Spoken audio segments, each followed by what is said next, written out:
আসসালামু আলাইকুম। আশা আপনার সবাই ভালো আছেন। আজকে আমি আপনাদের মাঝে একটা বশীকরণ নিয়ে আসলাম, নজরবন্দি। এটার দ্বারা 3 দিনের মধ্যে বশীকরণ করে নিতে পারবেন। এটা হচ্ছে নজরবন্দি বশীকরণ। এটার মন্ত্রটা খুবই ডিয়ারিং কাজ করে। তো এটার নিয়ম কানুনটা আমি বলে দিতেছি, প্রথমে মন্ত্রটা পরে শোনাইতেছি। এটার কাজ করতে গেলে সর্বপ্রথম আপনাকে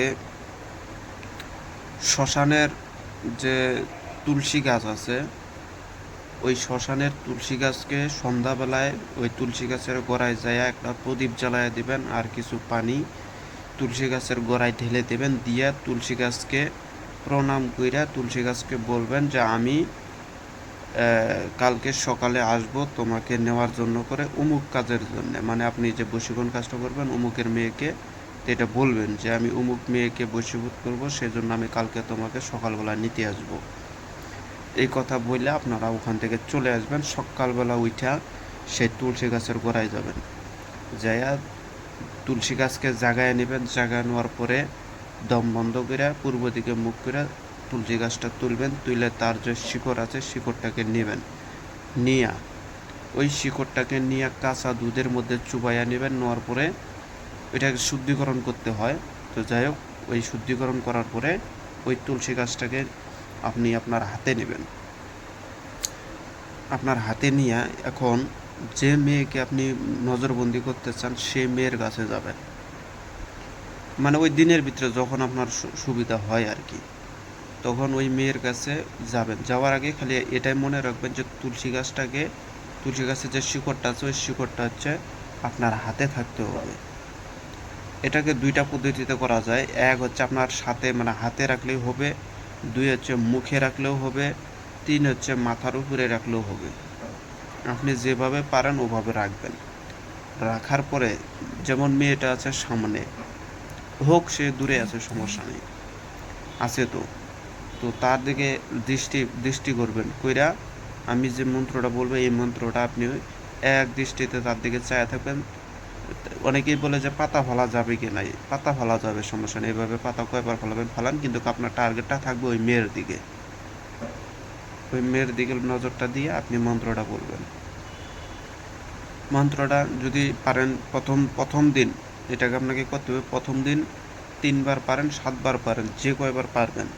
যেমন আমি 7বার জপ করলাম, মেয়েটা 7বারের সময় চলে গেছে, তাহলে পরবর্তী দিনও এই 7বারই আপনাকে জপ করতে হবে। এক নাগারে 3 দিন করতে হবে। মানে প্রথম দিনই কিন্তু বশীভূত হয়ে যাবে, কিন্তু 3 দিন আপনাকে এজন্যই করতে হবে। যদি 3 দিন করেন তাহলে বশীকরণটা টিকসই হবে, স্থায়ী হবে। আর যদি প্রথম দিনই করেন তাহলে 2-1 দিন বশীভূত থাকবে, পরবর্তীতে ওইটা ছুটে যাবে। এর জন্য বললাম 3 দিন করবেন। এই বশীকরণটা যদি প্রথম দিনকে যদি 7বার জপ করে ওই মেয়ের দিকে ডিস্ট্রিবিউট করে 7বার জপ করতে পারে তুলসী গাছের শিকড়টাকে সাথে নিয়ে, ওই মেয়েটা 7 দিনের জন্য বশীভূত হয়ে যাবে। কিন্তু যদি কেউ 3 দিন এক নাগারে করতে পারে তাহলে ওই মেয়েটা এক নাগারে থেকে যাবে কয়েক বছর। মেয়েটা আর ছুটবে না আপনার হাত থেকে। তো আরেকটা কথা বলে দেই, তন্ত্র মন্ত্র তাবিজ কবজ বশীকরণ করে কেউ কোনোদিন সংসার টিকাইতে পারে নাই, আর টিকবেও না। হ্যাঁ, তাই বলে যে সবগুলাই যে টিকে না এমন কোনো বিষয় না। কিছু কিছু জিনিস আছে স্থায়ীভাবে টিকসই হয়।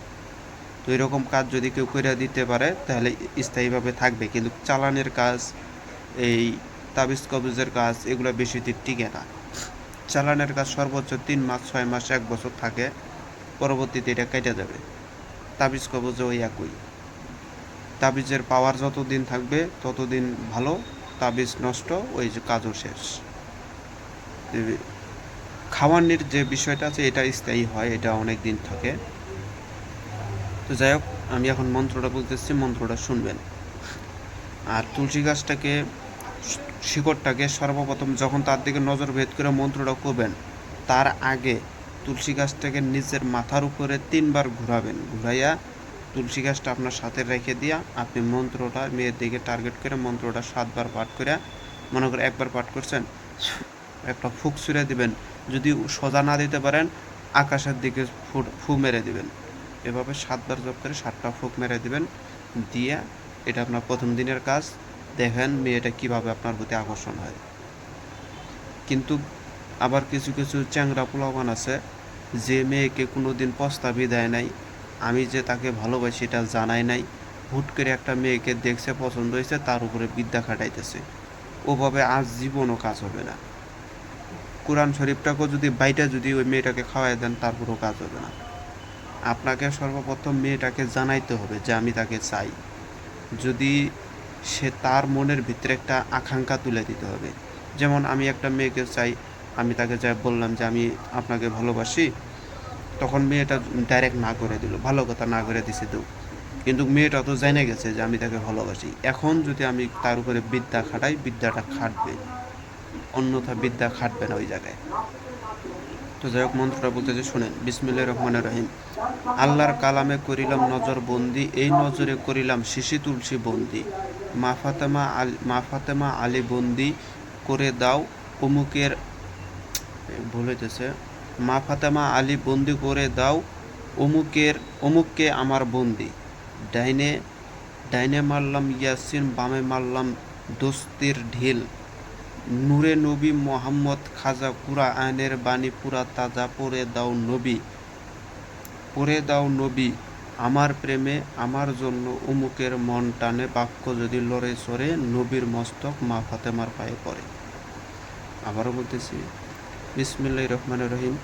আল্লাহর কালামে করিলাম নজরবন্দি, এই নজরে করিলাম শিশি তুলসী বন্দি। মা ফাতেমা আলীর বন্দি করে দাও অমুককে আমার বন্দি।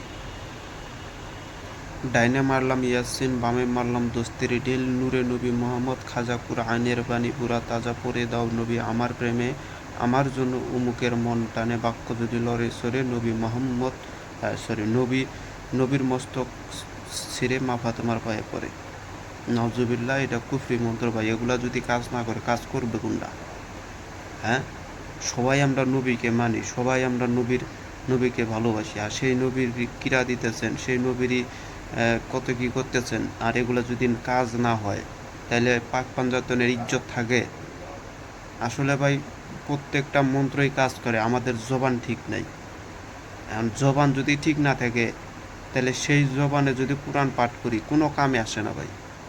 আর যদি আপনার জবান ঠিক থাকে, ওইটাকে যদি বানায়াও যদি একটা ফুক মেরে দেন, তাও কাজ করবে। এটা বলে না যে বাক্য সিদ্ধি থাকলে আপনি যা বলবেন ওটা যদি মিথ্যাও হয়, ওটাই সত্যে পরিণত হয়ে যাবে। এটাই নিয়ম। তা আমাদের নাই বাক্য সিদ্ধি, তা আমাদের বিদ্যা কিভাবে খাটবে? তাই আগে বলবো, জবান ঠিক করেন, বাক্য সিদ্ধি করেন। বাক্য সিদ্ধির অনেক সিস্টেম আছে, ওই সিস্টেম মোতাবেক বাক্য সিদ্ধি করে নেন।